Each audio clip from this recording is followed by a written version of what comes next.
the big question is why Chloe's seat? Sure. In other words, when there are other open seats. In other words, why that seat? A couple of thoughts on that, and really to share with you my decision-making process. First, I had a lot of people encourage me to run for city council for the various seats. Did not consider Amanda Fritz's seat because I'm an early endorser and strong supporter of Carmen Rubio to replace retiring City Commissioner Amanda Fritz. So you have and then there were the two seats, and then with the passing of Nick, which was really sad, now there are three. This is my thought process. Right now, the last poll I saw, only 36% of Portlanders think that the city is going in the right direction. They want change. They're afraid that the challenges that we face are beginning to overwhelm us. And they also, I hear a lot that they feel like their connection with city government and city hall is frayed or broken. So looking at those three seats, I really wanted to give the candidates in the open seat. And there's some great, fresh, great, diverse group of candidates in the open seat, the space to run. Commissioner Fish's seat. Yeah, I wanted to give the candidates in the open seat.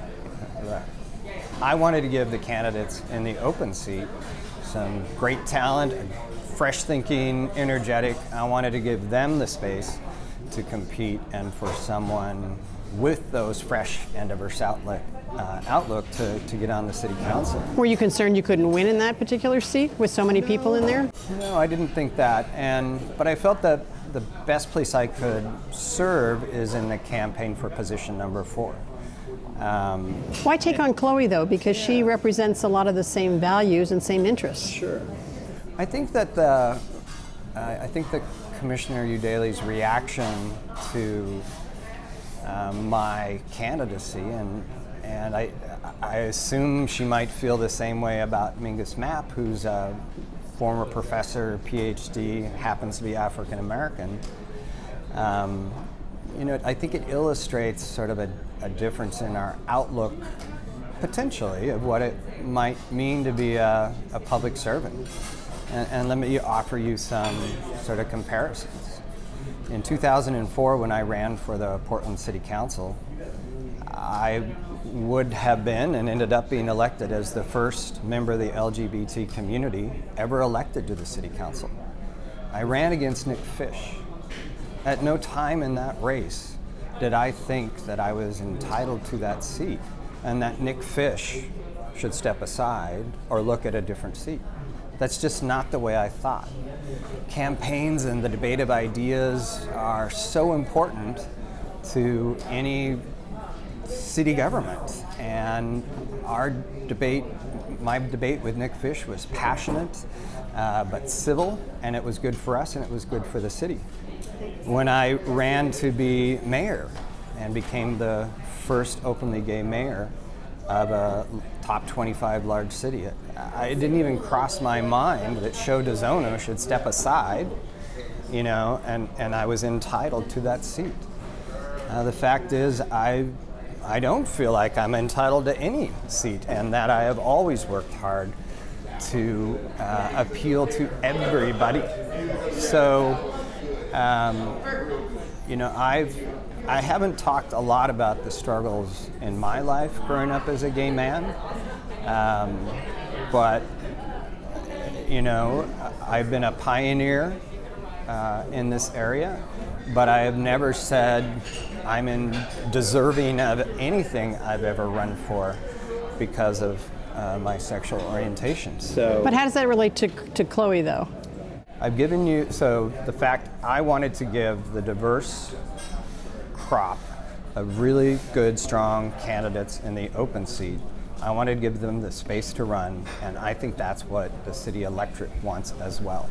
It's why I endorsed Carmen Rubio for Amanda's seat. She'll be the first Latinx person to ever serve on the Portland City Council.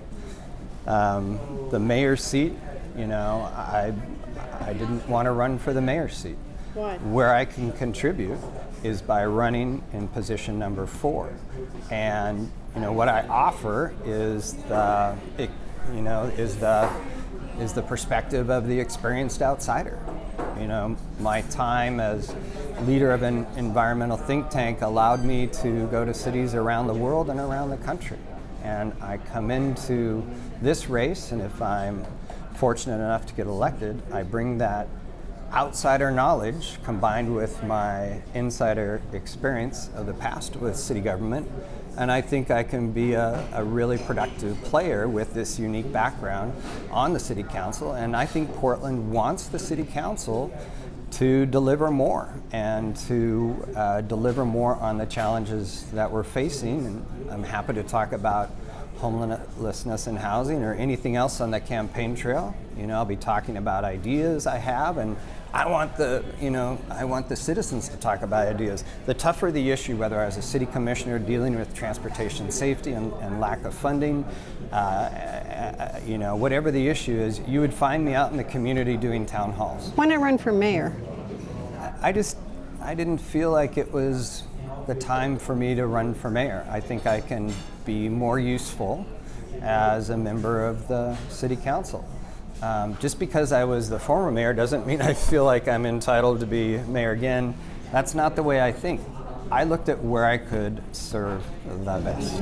But when you look at Chloe, you guys are parallel in many, many ways in terms of issues and how you'd vote on a lot of the key issues. So that's why I guess, some ways, she's scratching her head as to why would you want to run for that seat. I understand you're saying there was an open field out here, but why try and knock out somebody who essentially votes like you do? I think with Portlanders viewing the city so off track in terms of our progress on the challenges that we face, people feeling like those challenges are getting ahead of us. They feel like their relationship with city government is frayed or broken. I wanted to let that really excellent crop of potential new candidates in the open seat have the space to do that. I didn't feel like the best fit for me was to run for mayor again. I thought the best fit for me was to run for position number 4. And Commissioner Udaley is not the only candidate in that race. Dr. Mingus Mapp is also in that race. Strikes me as a very talented, worthy opponent as well. City Hall is not Downton Abbey. City commissioner titles are not hereditary titles. People want these seats contested. They want that debate of the issues. They want it spirited. They want it civil. And I offer the experienced outsider perspective, the experience of getting tough stuff done in city government during the Great Recession, where we were cutting budgets. And I bring that experience now with a fresh outlook of being able to, see cities around the world and what's working for them and how are they tackling many of the similar issues that we have. Last week I was in Korea at the invitation of a local government, to provide the lessons learned on my efforts to put together an economic development strategy combined with our sustainability plan in the midst of the recession. I got to learn from them the challenges that they're facing in trying to keep manufacturing jobs in Korea. So this lived experience of being around the world is something that I can bring to City Council along with my experience of getting tough stuff done. With the homelessness population growing, is there anything that you see is able to do different than what's being done right now? Do you differ with Chloe in any of that? Yeah, I'm running on a platform of ideas. I'm not running against Dr. Mapp. I'm not running against Commissioner Udaley. I'm running with my own agenda that you'll see as part of my campaign. These are my ideas and my takes. That doesn't mean... Are you putting anything out now? Soon, yeah. I just announced 2 days ago. Okay, but it wasn't like you woke up one day and thought, "Hey, I'm going to do this." I got ideas, and I got ideas. I look forward to hearing feedback from people on the issues of houselessness, homelessness, and affordable housing. And I look forward to hearing Portlanders' ideas. I mean, this issue has been, post-recession. And as mayor, I invested more money in this issue at the recession. But this issue has really, really become a lot worse in cities across the United States. And there's been a lot of good stuff done locally. But you can't just, rest on your laurels. It's got to be, we haven't figured it out. And so what I'm going to bring are ideas, new approaches that help people get off the street, that addresses the impacts that people are feeling from the growing unsheltered houselessness of Portlanders among us. I think we can make progress. Switching to another topic, there's a lot of distrust among the public towards politicians. You lied about a relationship you had with a teen back in 2007. How do you address that with the public? So, it was really stupid when asked if I'd had a relationship with an 18-year adult who's never worked for me, and I lied and said I hadn't, and that was dumb. But that was thoroughly investigated for over 6 months by the Oregon Attorney General, and I was cleared of wrongdoing. Wrongdoing legally, but in the public's mind, A, there was the lie, and B, with being involved with a teenager, regardless of the age of the teenager, but a teenager. Yeah, like I said, and when that happened, I said I considered whether I should stay on or not. I stayed on, and we got a lot done. When I entered office, the right direction for the city was 61. Right direction. 61% of Portlanders thought the city was going in the right direction.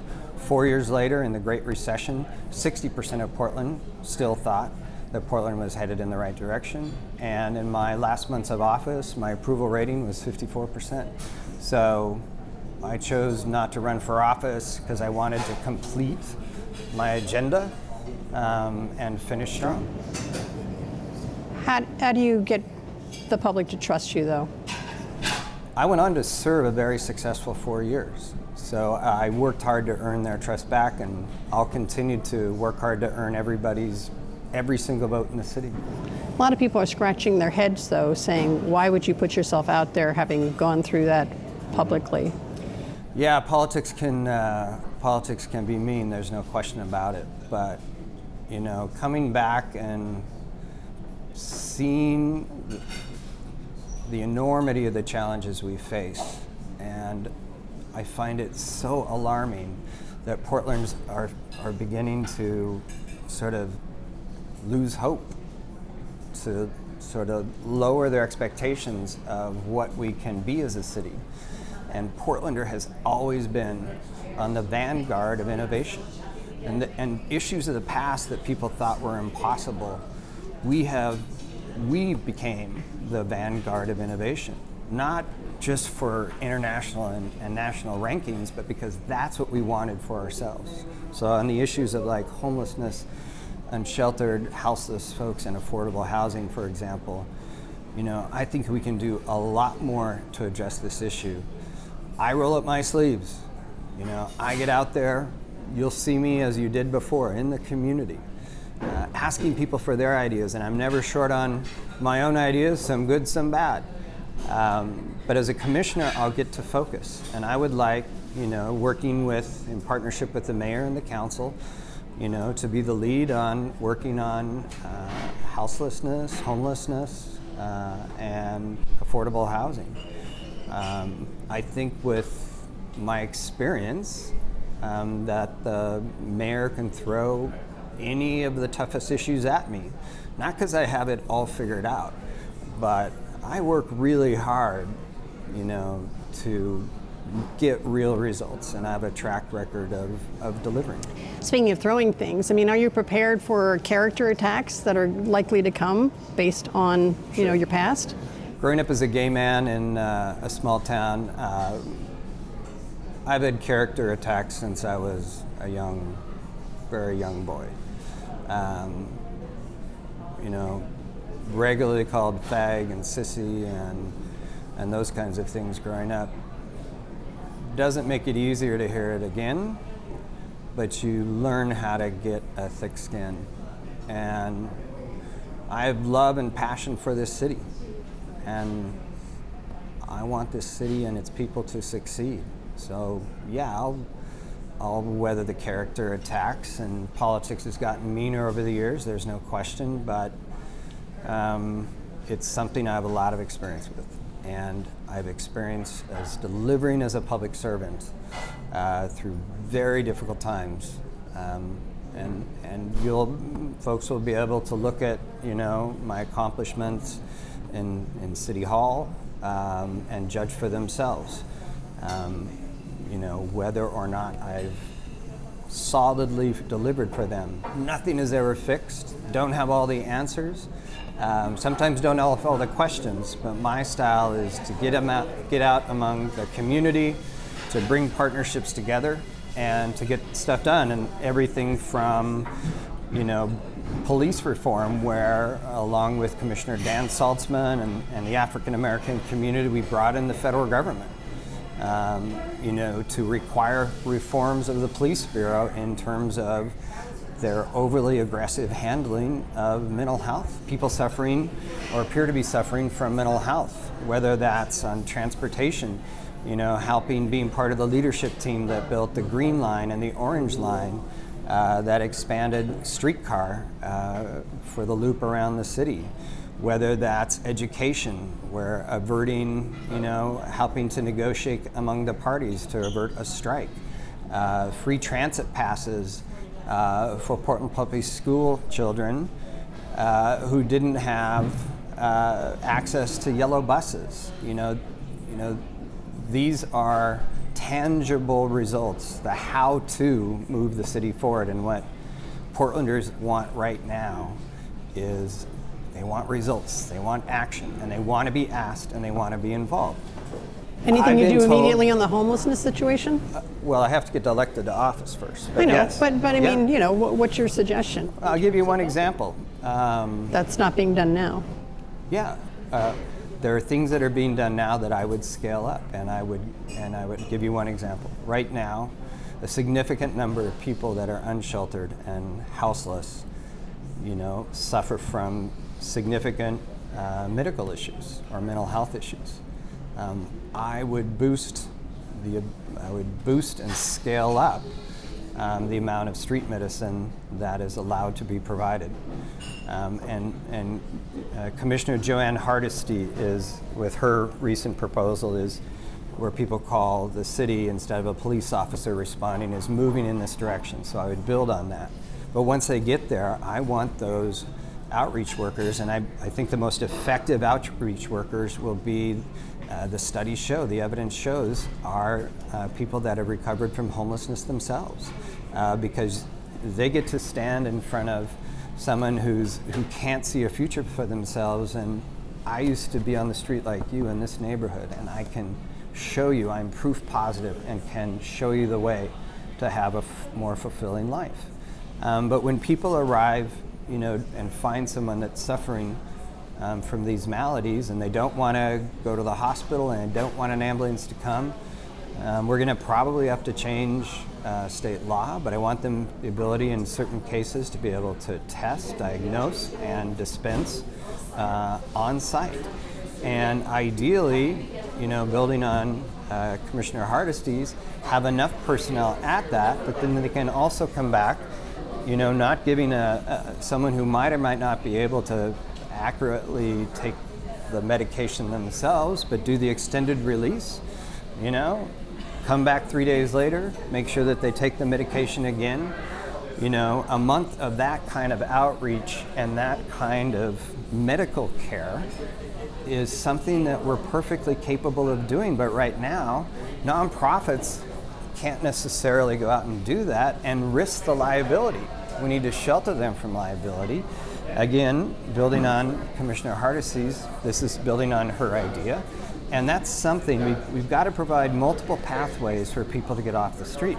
To expect someone who's homeless and facing severe conditions to go to a clinic, get the prescription script, go get the prescription, go back to where they have shelter, to make sure that the prescription regime is taken, as it's being should be taken, That's a lot to ask someone that's just barely hanging on. So that's just one tangible example of things that we can do. And if you're so simply put, the best talent for helping people get off the street, and it's got to be their choice, to convincing people to get off the street that there's a better life for them, is someone who has recovered from homelessness themselves. So there is a career path here. The talent, the untapped talent for addressing this issue are people that are on the streets right now and can get into recovery, and people who have already recovered. There's an insight there that you and I don't have.